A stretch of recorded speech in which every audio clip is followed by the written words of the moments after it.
रघुनाथ सिंह ने कहा, रानी साहिबा के साथ एक क्षण के लिए भी ना छूटने पावे। आज अंतिम युद्ध लड़ने जा रही हैं। मुंदरबाई ने पूछा, आप कहाँ रहेंगे? रघुनाथ सिंह ने जवाब दिया, जहां उनकी आज्ञा होगी। वैसे आप लोगों के समीप ही रहने का प्रयत्न करूंगा। उसी क्षण दूर से दुश्मन के बिगुल की आवाज कानों में पड़ी।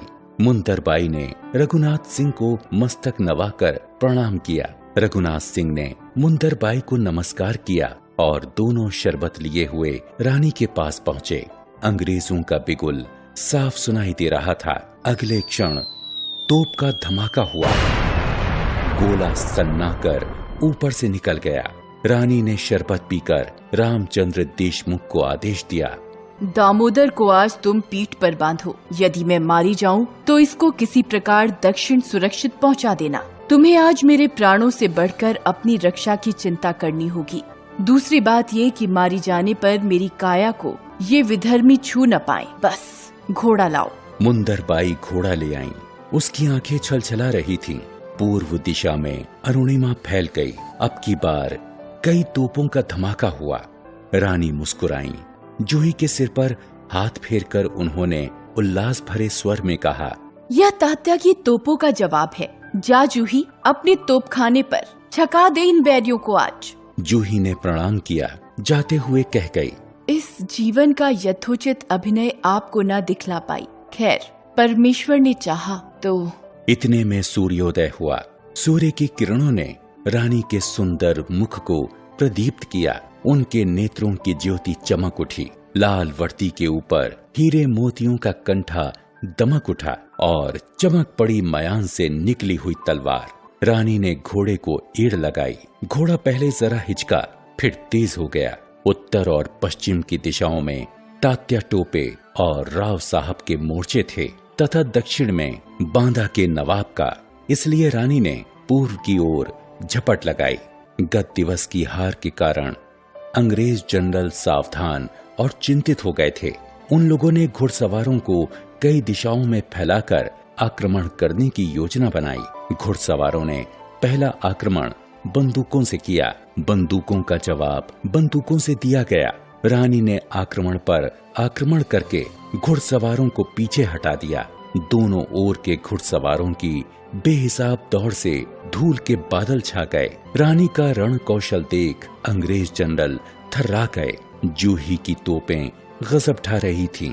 अंग्रेज नायक ने इन तोपों का मुंह बंद करना तय किया। उसके घुड़सवार जूही के तोपखाने पर जा टूटे। जूही तलवार लेकर भिड़ गई। दुर्भाग्य से वह घिर गई और मारी गई। इतने में ही ब्रिगेडियर स्मिथ की पलटन रानी के पीछे पीछे चल रही पेशवा की पलटन पर दो ओर से झपटी। इससे पेशवा की पलटन घबरा गई। उसके पैर उखड़ गए।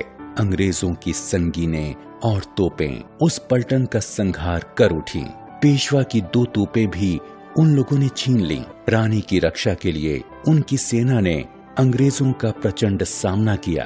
रानी धीरे धीरे पश्चिम दक्षिण की ओर अपने मोर्चे की शेष सेना से मिलने के लिए मुड़ी। उन्होंने घोड़े की लगाम अपने दांतों में थामी और दोनों हाथों से तलवार चलाकर अपना मार्ग बनाना आरंभ कर दिया। रानी की तलवारें आगे का मार्ग साफ करती चली जा रही थीं, किंतु पीछे के वीर सैनिकों की संख्या घटते घटते नगण्य हो गई। उसी समय तात्या ने रुहेली और अवधी सैनिकों की सहायता से अंग्रेजों के व्यूह पर प्रहार किया। तात्या कठिन से कठिन व्यूह में से होकर बच निकलने की रणविद्या में निपुण थे। अंग्रेज थोड़े से सवारों को रानी का पीछा करने के लिए छोड़कर तात्या की ओर मुड़ गए। सूर्यास्त होने में कुछ विलंब था। तभी एक अंग्रेज सैनिक की कटार रानी के सीने के नीचे जा पड़ी। प्रत्युत्तर में रानी ने तलवार से उस सैनिक को समाप्त कर दिया। उस सैनिक के मारे जाते ही उसके बाकी साथी भाग गए। घायल रानी आगे निकल गईं। उन्होंने सोन रेखा नाली की ओर घोड़े को बढ़ाया। देशमुख उनके साथ हो गया। अंग्रेज घुड़सवार गिनती में 4-5 ही रह गए थे। गुल मोहम्मद उन्हें झांसा देकर स्वयं रानी के साथ हो लिया। रानी तेजी के साथ नाले पर आ गईं। तब तक कुछ और अंग्रेज घुड़सवार आ थमके। एक गोरे ने पिस्तौल निकाली और रानी पर ताक दी। गोली उनकी बाईं जांघ में जा लगी। रानी ने बाएं हाथ की तलवार फेंककर घोड़े की लगाम पकड़ी और दाएं हाथ के वार से उस गोरे का काम तमाम कर दिया। रानी ने आगे बढ़ने के लिए घोड़े को एड़ लगाई। घोड़ा बहुत प्रयत्न करने पर भी अड़ा रहा। वह 2 पैरों से खड़ा हो गया। रानी को पीछे खिसकना पड़ा। जांघ में बहुत पीड़ा हो रही थी।